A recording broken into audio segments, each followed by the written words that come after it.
చందమామ కథ. తెలియక చేసిన పుణ్యం.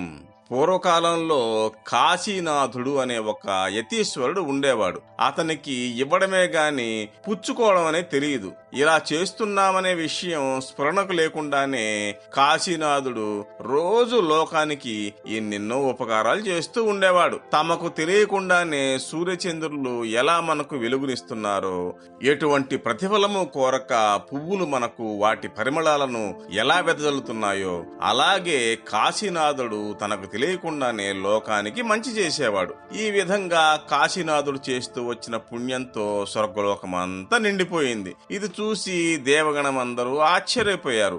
మానవ మాతృడేమిటి, ఇంతటి పుణ్యం చేయగలగడమేంటి, దీని రహస్యం ఏదో తెలుసుకోవాలి అని తలచి దేవదూతలు ఒకనాడు విమానం మీద అతన్ని తమ లోకానికి రప్పించారు. వారు కాశీనాథుడికి సమస్తమైన మర్యాదలు చేసి, మహానుభావ, నీవు చేసిన సుకృతం ఇంతింత కాదు, దీనికి గాను నీవు ఏమి కోరుకుంటే అది నెరవేర్చడానికి మేము సిద్ధంగా ఉన్నామని చెప్పారు. వారు ఎన్ని విధాలు అడిగిన యతీశ్వరుడు నాకేమీ అక్కర్లేదంటూ వచ్చాడు. అప్పుడు దేవదూతలు, ఏమయ్యా స్వామి, నీవు నీ చేతులతో ఎవరిని తాకితే వాళ్లకు వ్యాధులు నయమై ఆరోగ్యవంతులయ్యేట్టు చేయమంటావా అన్నారు. వద్దు బాబు, అటువంటి మహిమలు కనబరచటం ఆ సృష్టికర్తకే చెల్లుతుంది గాని నా వంటి మానవ మాతృలకు తగదు అంటూ నిరాకరించాడు కాశీనాథుడు. పోనీ నీకొక ఆకర్షణీయమైన కొత్త స్వరూపం ఇస్తాము, అప్పుడు ప్రజలందరూ నీ వద్ద చేరుతారు, వారికి భగవంతుడి గురించి బోధ చేద్దువు గాని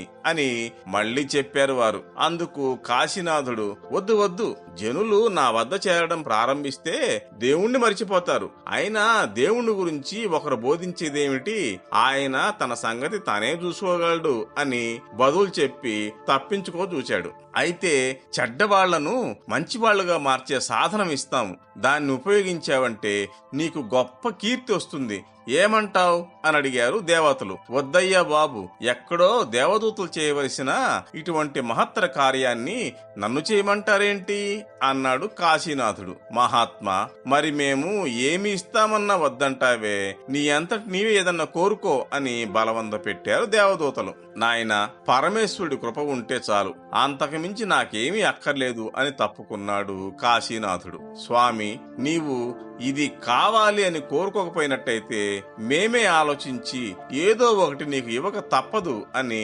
నిష్కర్షగా చెప్పారు దేవదూతలు.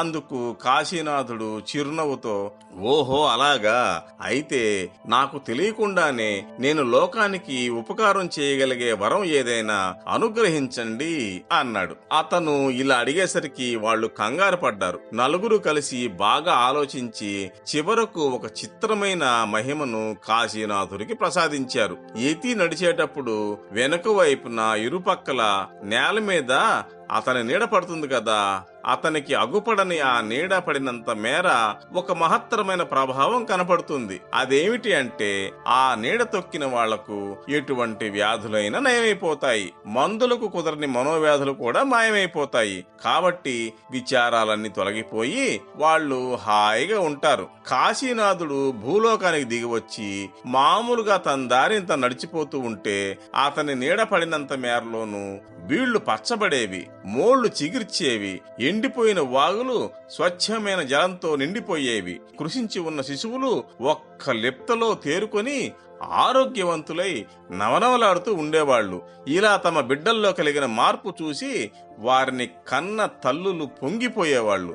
లోకంలో ఇంత పని జరుగుతూ ఉంటే ఈ సంగతి కాస్తంతైనా కాశీనాథుడికి తెలియనే తెలియదు. తన నీడలో ఇంతటి మహత్తు ఉన్నట్టు, ఆ మహిమ వల్ల లోకానికి గొప్ప ఉపకారము జరుగుతున్నట్టు కాశీనాథుడు ఎరగనే ఎరగడు. ఇదే దేవదూతలు చేసిన చిత్రం. ప్రజలు ఏనాడైతే అతని నీడలోని మహిమను గుర్తించారో అప్పటి నుంచి చడి చప్పుడు చేయకుండా యతీశ్వరుణ్ణి మెల్లగా వెంబడించి అతని నీడ పడిన ప్రదేశంలో ప్రవేశించి ఎవరికి కావలసిన సౌఖ్యాలు వారు పొందుతూ ఉండేవారు.